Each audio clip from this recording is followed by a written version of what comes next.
This is my hog rifle. It's from Santa Fe Arms. I don't believe they're in business anymore, but it's a nice Mauser bolt on here. It's chambered in 30-06, and I've got what's called a center point scope on here. It gathers pretty good light. It's got a parallax adjustment up here, and I've got it adjusted for, I don't know, about 50 yards it looks like there. But the main thing about this scope is it's got a lighted reticle, and I can either make it green at various intensities or red.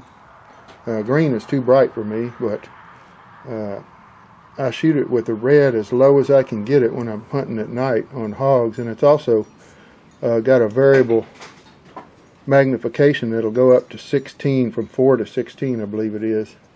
Yeah. And I'm normally shooting it down here around a 6 or 5 or 6, something like that. I don't make real long shots with it. But I've got a little red light that goes to a 6-volt battery here.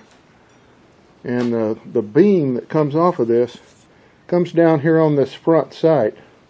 And just gives me some glare in the scope. And since I don't have a rear sight on this gun come from a pawn shop for $150.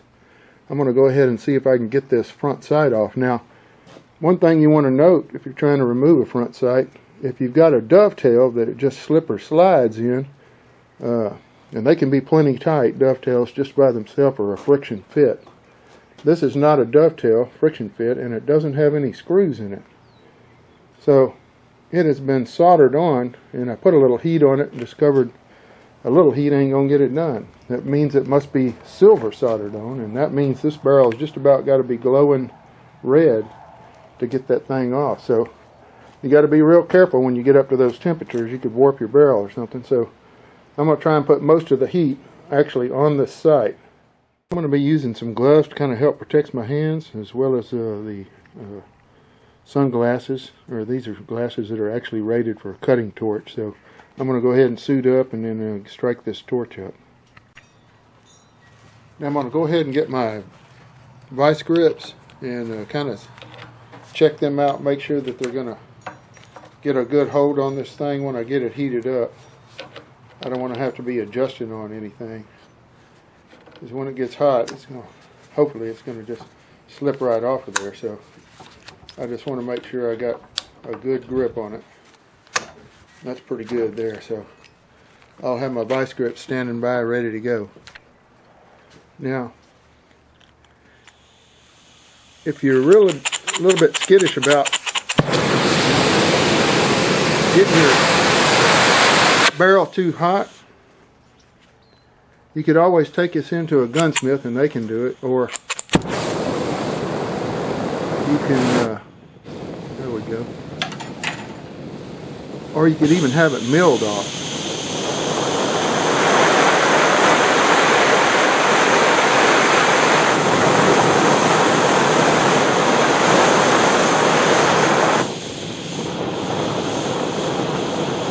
Like a pretty good little old flame right there. Not really a cutting torch kind of flame. We're going to go ahead and just pass back and forth, see if we can get this sight warmed up.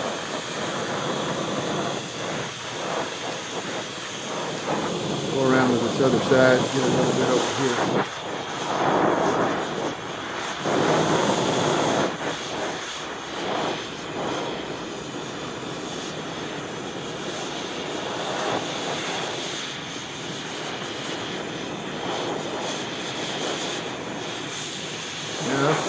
Pretty good chunk of steel, so it's going to take just a little while to get this going.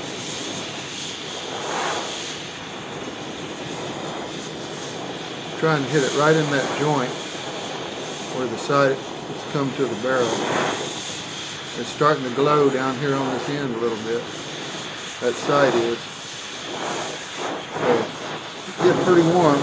Now I'm going to get down here where it's a little bit heavier metal on this end and see if I can't get that baby to torch up. Sorry, get that solder to flow just a little bit. Yeah, it's getting pretty warm. Now we just pass it back and forth fairly quickly just to try and get a real even heat on it. There we go. Burning to get a little cherry on her now. See if we can move it. Yep, just lifted right off. So, wasn't much to it, and I think I just kept it just at the right temperature where I got it off without warping that barrel.